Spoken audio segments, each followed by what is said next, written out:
When divine good is practiced, life is bliss. Bliss is the normal condition of the good man. Those outer assaults, harassments, and persecutions, which bring about such suffering to others, only serve to heighten his happiness, for they cause the deep fountain of good within him to well up to greater abundance. To have transcendent virtue is to enjoy transcendent happiness. The beatific blessedness, which Jesus holds out, is promised to those having the heavenly virtues, to the merciful, the pure in heart, the peacemakers, and so on. The higher virtue does not merely and only lead to happiness, it is happiness. It is impossible for a man of transcendent virtue to be unhappy. The cause of unhappiness must be sought and found in the self-loving elements, and not in the self-sacrificing qualities. A man may have virtue and be unhappy, but not so if he has divine virtue. Human virtue is mingled with self, and therefore with sorrow. But from divine virtue, every taint of self has been purged away, and with it, every vestige of misery. One comparison will suffice to illustrate this. A man may have the courage of a lion in attack and self-defense, such courage being a human virtue, but he will not thereby be rendered supremely happy. However, he whose courage is that of the divine kind, which enables him to transcend both attack and defense, and to remain mild, serene, and lovable under attack, such a man will thereby be rendered supremely happy. Moreover, his assailant will be rendered more happy, in that a more powerful good will overcome and cast out the fierce and unhappy evil of the other. The acquisition of human virtue is a great step towards truth, but the divine way transcends it. Truth lies upward and beyond. Doing good in order to gain a personal heaven or personal immortality is human virtue, but it is not unmixed with self, and not emancipated from sorrow. In the transcendent virtues all is good, and good is all, and there is no personal or ulterior aim. Human virtue is imperfect, it is mixed with the baser, selfish elements, and needs to be transmuted.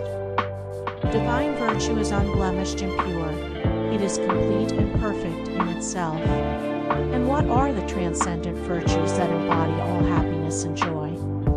They are impartiality, the seeing so deeply into the human heart and into human actions that it becomes impossible to take sides with one man or one party against the other, and therefore the power to be perfectly just. Unlimited kindness towards all men, women, and all creatures, whether enemies or friends. Perfect patience, at all times, in all circumstances, and under the severest trials. Profound humility, the total surrender of self, the judging of one's own actions as though they were the actions of another. Stainless purity of mind and deed, freedom from all evil thoughts and impure imaginings. Unbroken calmness of mind, even in the midst of outward strife, or surrounded by the turmoil of many hardships and difficulties.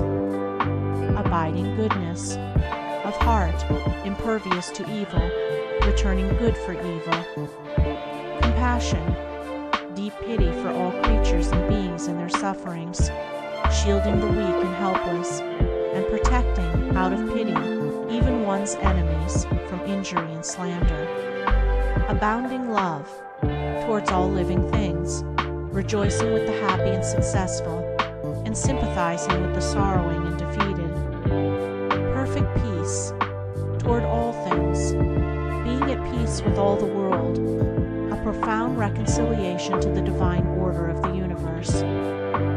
Such are the virtues that transcend both vice and virtue. They include all that virtue embodies, while going beyond it into divine truth. They are the fruits of innumerable efforts to achieve the glorious gifts of him that overcomes. They constitute the 10-jeweled crown prepared for the calm brow of him who has conquered himself. With these majestic virtues is the mind of the sage adorned. By them he is eternally shielded from sin and sorrow, from harm and hurt, from trouble and turmoil. In them he abides in happiness, a blessedness, a bliss, so pure and tranquil, so deep and high, so far transcending all the fleeting excitements of self, as to be unknown and incomprehensible to the self-seeking consciousness. The sage has conquered passion and has come to lasting peace. As the mighty mountain remains unmoved by the turbulent ocean that beats at its base, so the mind of the sage, towering in lofty virtue, remains unshaken by the tempests of passion which beat unceasingly upon the shores of life. Good and wise, he is evermore happy and serene. Transcendingly virtuous, he lives in beatific bliss. End of chapter 6. Recording by